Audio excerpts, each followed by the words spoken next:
अब तक आपने पढ़ा। मीरा निधि के घर पर रुकने आई है। आज उसका पहला दिन है। वह लगभग घर की सभी सदस्यों से परिचित हो चुकी है। लेकिन एक व्यक्ति है जिससे वह अभी तक नहीं मिली, लेकिन उसके बारे में उसने घर के सभी सदस्यों के मुंह से अलग अलग तरह की बातें सुनी है। अब आगे दादी माँ ने उसे अपनी शादी से लेकर अब तक के सफर के बारे में बता दिया। मीरा खामोशी से उन्हें सुनती रही। दिन चढ़ने लगा था। दादी माँ और मीरा अंदर चली आईं। मीरा ने देखा रघु बरामदे से कपड़े का ढेर लेकर जा रहा था तो वो मदद के लिए उसके पास आई और कहा, मीरा लाइए, कुछ कपड़े हमें दे दीजिए। रघु, अरे नहीं नहीं दीदी, ये अक्षत बाबा के कपड़े हैं। इन्हें तो हमें ही रखने जाना होगा। उन्हें नहीं पसंद कोई उनकी चीजों को हाथ लगाए। मीरा ने सुना तो उसे बड़ा अजीब लगा और वो सोचने लगी कि आखिर ये अक्षत है क्या? रघु, आपको कुछ चाहिए दीदी? रघु की आवाज से मीरा के तंद्रा टूट गई और उसने धीरे से ना में गर्दन हिला दी। वो अंदर चली आई। बालकनी में गमलों में पौधे लगे थे। मीरा उनकी ओर चली आई। उसने खराब हो चुकी पत्तियों को अलग किया और गमलों की सफाई करके उनमें पानी देने लगी। दादू बाहर से आ चुके थे और काफी देर से वो मीरा को ये सब काम करते हुए देख रहे थे। मीरा बड़े प्यार से पौधों की सिंचाई कर रही थी, जिसे देखकर दादू की आंखों को सुकून मिल रहा था। वो चलकर मीरा के पास आए और वहां पड़ी कुर्सी पर बैठते हुए कहा, दादा, बड़े दिनों बाद किसी को इतने इत्मीनान से काम करते देखा है। मीरा, अरे दादाजी आप। मीरा ने दादू की आवाज सुनकर कहा, दादा, तुम मुझे सबकी तरह दादू ही बुलाया करो, अपनापन लगता है। वैसे तुम आज ही इस घर में आई हो और आज ही काम में खुद को व्यस्त कर लिया। दादू ने बड़े प्यार से कहा, मीरा, हमें ये सब काम करना पसंद है दादू। पौधे भी इंसान की ही तरह होते हैं। जैसे कोई उदास इंसान अच्छा नहीं लगता, वैसे ही मुरझाया हुआ पौधा भी अच्छा नहीं लगता और हमारी माँ कहती थी कि मुरझाए हुए पौधे घर में रखना अच्छा शगुन नहीं होता है। मीरा ने धीमी आवाज में पौधे पर लगे उस छोटे से फूल को सहलाते हुए कहा, दादा, तुम तो बहुत समझदार बच्ची हो। ये पौधे अक्षत लाया था। जब पिछले साल हम सब बनारस गए थे घूमने, वहां से लौटते हुए रास्ते में उसने ये खरीदे थे। ये बात और है, घर में लाने के बाद उस नालायक ने इसे संभाला नहीं। दादू के मुंह से अक्षत का नाम सुनकर मीरा के दिमाग में फिर वही दो आंखें घूमने लगी। उसे खामोश देखकर दादाजी ने कहा, दादा, तुम करो, मैं चलता हूँ। दादू वहां से चले गए। मीरा वहीं बैठी अक्षत के बारे में सोचने लगी, जिसका नाम वो सुबह से लगातार सुन रही थी, लेकिन जिसे देखा नहीं था उसने। निधि, मीरा, वहां क्या कर रही हो तुम? निधि ने बाहर से आते हुए कहा, जिसके हाथ में कुछ बैग्स थे। निधि को वहां देखकर मीरा उठी, हाथ धोए और हॉल में आ गई। मीरा निधि के पास आई तो निधि ने एक नोटबुक उसकी ओर बढ़ाकर कहा, निधि, तुम्हारे 1 महीने के बैंक नोट्स। मीरा हैरानी से, ये तुम्हें कहाँ से मिले? निधि, विनीत से आज मार्केट में मिली थी। मैंने उसे कहा कि मीरा 1 महीने कॉलेज नहीं आई थी तो उसने खुशी खुशी अपने नोट्स दे दिए। मीरा, तुमने ऐसा क्यों किया? तुम्हें उससे नोट्स नहीं लेने चाहिए थे। मीरा ने गंभीर होकर कहा।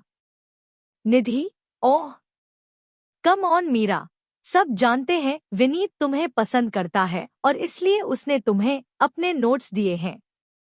मीरा, हम उसे कल ये वापस लौटा देंगे। निधि, तुम्हारी मर्जी।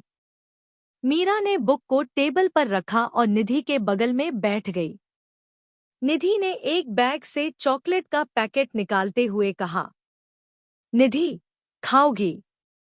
मीरा, तुम्हें पता है ना हमें चॉकलेट नहीं पसंद। निधि, तुम ना दुनिया का 8वां अजूबा हो, अक्षत भैया के जैसे। मीरा, मतलब? निधि, तुम दुनिया की पहली लड़की होगी जिसे चॉकलेट नहीं पसंद। वैसे भी मैं ये अक्षत भैया के लिए लाई थी। उन्हें डार्क चॉकलेट बहुत पसंद है। अब तक सबके मुंह से अक्षत का नाम सुन सुनकर मीरा थक चुकी थी और इस बार तो निधि ने उसे अक्षत के जैसा भी बता दिया था। मीरा उठी और वहां से चली गई। निधि को बड़ी हैरानी हुई। मीरा के जाने से उसके मुंह से हैरानी भरे शब्द निकले। निधि, अब इससे क्या हुआ? खैर, पहले चॉकलेट खा लूं, फिर पूछती हूं। निधि ने एक और पीस मुंह में रख लिया। शाम हो चुकी थी और ठंड भी बढ़ने लगी थी। मीरा ने कबर्ड में रखा अपना क्रीम कलर का स्वेटर निकाल लिया और पहनकर नीचे आ गई। दादी माँ पूजा घर में शाम की आरती कर रही थी। दादाजी हॉल में बैठकर टीवी पर न्यूज़ देख रहे थे, जिन्हें पूजा करते हुए दादी बीच बीच में टोक भी रही थी। पर दादाजी के कान पर जूं तक नहीं रेंगती। मीरा ये नजारा देखकर मुस्कुरा उठी। हॉल से कुछ ही दूर बने डाइनिंग एरिया में रघु टेबल पर रखी प्लेट साफ करके लगा रहा था। उसका ध्यान टेबल पर कम और न्यूज़ पर ज्यादा था और उसी के हिसाब से उसके चेहरे के भाव भी बदल रहे थे। मीरा उसके पास आई और इशारों में ही उसे वहां बैठकर टीवी देखने को कहा और उसके हाथ से कपड़ा लेकर खुद प्लेट पोंछकर रखने लगी। रघु मीरा के इस व्यवहार पर मुस्कुरा उठा। वहां से मीरा किचन की ओर आई और दरवाजे पर आकर रुक गई। उसे दरवाजे पर खड़े देखकर राधा ने कहा, राधा, तुम बाहर क्यों खड़ी हो? मीरा ने कुछ नहीं कहा।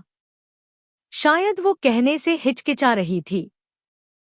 राधा ने उसका चेहरा देखा तो उसकी परेशानी समझ गई और कहा, राधा, तुम सोच रही होगी, हम लोग ब्राह्मण हैं और तुम राजपूत, तो रसोई के अंदर आओ या नहीं?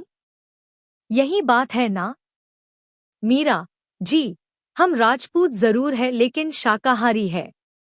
राधा, कोई बात नहीं, अंदर आ जाओ। मीरा अंदर आई। किचन एक कमरे जितना बड़ा था। सारा सामान व्यवस्थित जमा हुआ था। किचन देखकर मीरा इतना तो जान चुकी थी, राधा को सफाई पसंद थी। वो किचन की हर चीज को बड़े गौर से देख रही थी। तभी उसकी नजर सामने रैक पर रखे कॉफी मग पर गई। मीरा ने उसे उठाया। उस पर किसी लड़के की तस्वीर थी लेकिन चेहरा नहीं नजर आ रहा था। उसने अपने हाथ को अपने चेहरे से बिल्कुल ढका हुआ था, जिससे सिर्फ उसकी आंखें नजर आ रही थी। मीरा ने पलटकर देखा तो पीछे एक मैसेज लिखा था, my eyes are enough for you to fall in love with me. तुम्हारा मेरे प्यार में पड़ने के लिए मेरी आंखें ही काफी है। मीरा ने पढ़ा तो उसे बहुत अजीब लगा। वो जैसे ही पलटी, राधा पीछे खड़ी थी। उसने मीरा के कहने से पहले ही मग की तस्वीर की ओर इशारा करते हुए कहा, राधा, मेरा छोटा बेटा अक्षत, इसे तस्वीरें खिंचवाना बिल्कुल पसंद नहीं है। ये लास्ट बर्थडे पर निधि ने ली थी और इसे गिफ्ट की थी। मीरा ने फिर से अक्षत के बारे में कुछ नया सुना। अंदर ही अंदर झुंझलाहट भी थी। मीरा को खामोश देखकर राधा ने कहा, राधा, इसे वहां रख दो। मीरा पलटी और हाथ को जोर से झटका, वैसे ही जैसे हम लोग किसी सामान को फेंकते हैं। राधा सब्जियां काटने में बिजी थी तो मीरा उनके पास आई और कहा, मीरा, हम आपकी कुछ मदद करें? राधा, नहीं बेटा, मैंने सब कर लिया है। बस दादाजी के लिए कुछ फीका बनाना है। तुम कुछ लोगी? चाय, कॉफी? मीरा, नहीं आंटी, आपकी हेल्प करते तो हमें अच्छा लगता। वैसे भी जब से आए हैं तब से मेहमान जैसा महसूस कर रहे हैं। राधा, अच्छा, तो ये बात है। फिर एक काम करो, वो वहां जो कच्चा नारियल रखा है उसके छोटे छोटे टुकड़े कर दो। अक्षत को नारियल की चटनी बहुत पसंद है, खुश हो जाएगा वो। मीरा, ठीक है, और चाकू उठाकर नारियल की ओर बढ़ गई। उसने नारियल का टुकड़ा उठाया और उस पर ऐसे चाकू चलाया जैसे वो नारियल नहीं, अक्षत की गर्दन हो। इस एक नाम ने आज उसे जितना परेशान किया था, शायद जिंदगी में किसी ने ना किया हो। जिसके नाम से मीरा इतना परेशान थी, वो खुद जब उसके सामने आएगा तब क्या होगा, कोई नहीं जानता था। नारियल काटकर मीरा बाहर चली आई। उसने राधा को डाइनिंग पर खाना लगाने में मदद की और फिर हाथ मुंह धोने चली गई। मुंह धोकर जब उसने खुद को आईने में देखा तो परेशानी के भाव उसके चेहरे से साफ साफ झलकने लगे। तौलिए से मुंह पोंछते हुए वो मन ही मन खुद से कहने लगी, मीरा, मन में, आखिर क्या बला है ये अक्षत। घर में सबकी जुबान पर उसका ही नाम है, हर कोई बस उसकी खुशी की बात करता है। अच्छा है या बुरा है, कुछ पता ही नहीं चल पा रहा। और फिर उसके ये अजीब थॉट्स, आखिर कौन है ये अक्षत। मीरा के साथ साथ आप भी सोच में पड़ गए होंगे कि आखिर क्या बला है अक्षत। हमारे अक्षर जी से मिलने के लिए आप लोग भी उतने ही बेचैन होंगे जितनी हमारी मीरा है। ये इंतजार की घड़ियां जल्दी खत्म होगी, तब तक पढ़ते रहिए। कितनी मोहब्बत है मेरे साथ। मजेदार कहानी सुनने के लिए और हमारे साथ जुड़े रहने के लिए हमारे चैनल को लाइक एंड सब्सक्राइब जरूर करें।